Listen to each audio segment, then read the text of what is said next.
कई बार ऐसा होता है ना कि दिमाग बड़े बड़े आइडियाज और सपनों से भरा होता है, पर हम एक ही जगह पर अटके हुए महसूस करते हैं, जैसे आगे बढ़ने का कोई रास्ता ही नहीं दिख रहा हो। ये एक बहुत आम एहसास है, खासकर तब जब हमारे लक्ष्य तो बड़े होते हैं, पर पहला कदम कहाँ और कैसे रखें यही समझ नहीं आता। हो सकता है कोई नई चीज सीखनी हो, पर कुछ ही दिनों में सारा जोश ठंडा पड़ जाता है, या फिर अपनी एक अलग पहचान बनानी हो, लेकिन पहला कदम उठाने की सोच ही हमें रोक देती है।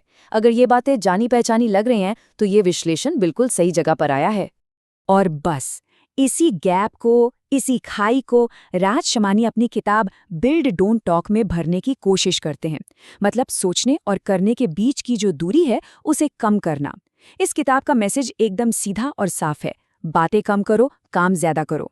तो ये किताब हमसे एक बहुत सीधा सवाल करती है, हमें क्या बनना है? सिर्फ योजनाएं बनाने वाला एक टॉकर, या असल में कुछ बनाने वाला एक बिल्डर? और ये सिर्फ आदत नहीं है, ये दो बिल्कुल अलग अलग माइंडसेट हैं, सोचने के तरीके हैं। तो देखिए, इन दोनों में फर्क बिल्कुल साफ है। एक टॉकर जो है वो हमेशा परफेक्ट टाइम का इंतजार करता रहता है, जबकि एक बिल्डर ये बात जानता है कि शुरुआत करने से ही समय सही बनता है। वो जानता है कि पहला कदम हमेशा परफेक्ट नहीं होता, इसीलिए वो इम्परफेक्ट एक्शन लेने से घबराता नहीं। और यही इस पूरी फिलॉसफी का निचोड़ है। आइडियाज तो हर किसी के पास होते हैं, है ना?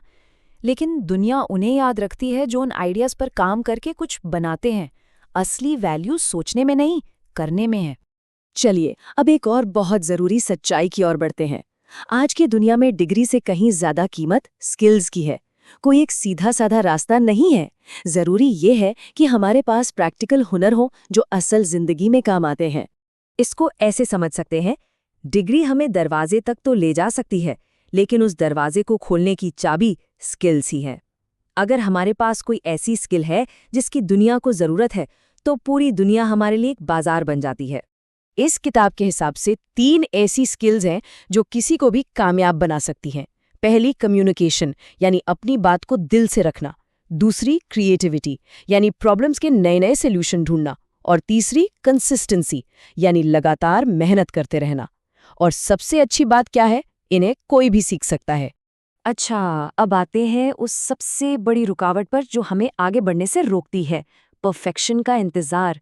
हम हमेशा एक परफेक्ट प्लान, एक परफेक्ट मौके का इंतजार करते हैं और अक्सर शुरुआत ही नहीं कर पाते। जरा सोचिए, अगर एक छोटा बच्चा चलने से पहले ये सोचता कि उसका हर कदम परफेक्ट होना चाहिए, तो शायद वो कभी चल ही नहीं पाता। तो परफेक्शन की तलाश में मत उलझिए।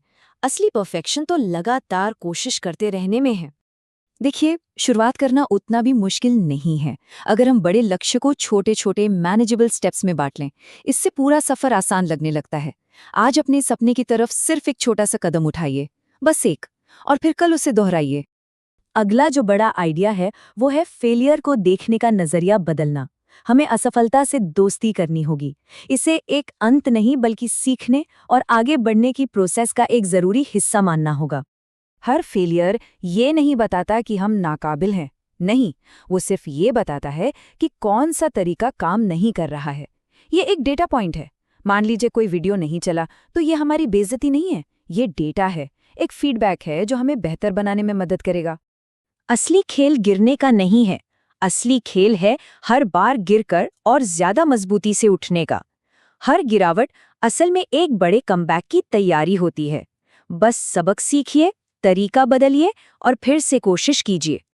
अब एक और पावरफुल माइंडसेट शिफ्ट की बात करते हैं। ये है सिर्फ एक कंज्यूमर बनने के बजाय एक क्रिएटर बनना। मतलब दूसरों का कंटेंट देखने, स्क्रॉल करने से ज्यादा अपना कुछ बनाने पर ध्यान देना। ये चार्ट एक कड़वी सच्चाई दिखाता है। हम में से ज्यादातर लोग बनाने से कहीं ज्यादा उपभोग करते हैं, कंज्यूम करते हैं। असली चुनौती इसी अनुपात को उलटने की है। आज की डिजिटल दुनिया में हमारा काम ही हमारा रेज्यूमे है। हम जो कुछ भी ऑनलाइन बनाते हैं, पोस्ट करते हैं, वही धीरे धीरे हमारी असली पहचान बन जाता है। ये हमारी स्किल्स और हमारे जुनून का सबसे बड़ा सबूत है। और अब बात सिर्फ पर्सनल सक्सेस की नहीं है, अब बात है एक लेगेसी बनाने की, एक ऐसी विरासत छोड़कर जाने की, एक ऐसा असर छोड़ने की जो हमारे बाद भी लोगों के काम आए। देखिए, लेगेसी कोई एक दिन में किसी एक बड़े काम से नहीं बनती। ये तो उन छोटे छोटे कामों का नतीजा होती है जो हम हर रोज लगातार करते हैं। हमारी आदतें ही धीरे धीरे हमारी विरासत को शेप देती हैं। और आखिर में हम इस किताब के सबसे सरल लेकिन सबसे शक्तिशाली संदेश पर आते हैं। बोलना बंद करो, बनाना शुरू करो। ये एक सीधा सा मंत्र है जो हमें याद दिलाता है कि सपनों को हकीकत में बदलने का सिर्फ और सिर्फ एक ही तरीका है, और वो है काम करना। तो सवाल ये है कि आज हम क्या बनाएंगे? याद रखिए, शुरुआत छोटी ही क्यों न हो, पर उसकी अहमियत बहुत ज़्यादा है, क्योंकि जब हम बातें करना छोड़कर कुछ बनाना शुरू करते हैं, तभी दुनिया हमें सुनना शुरू करती है।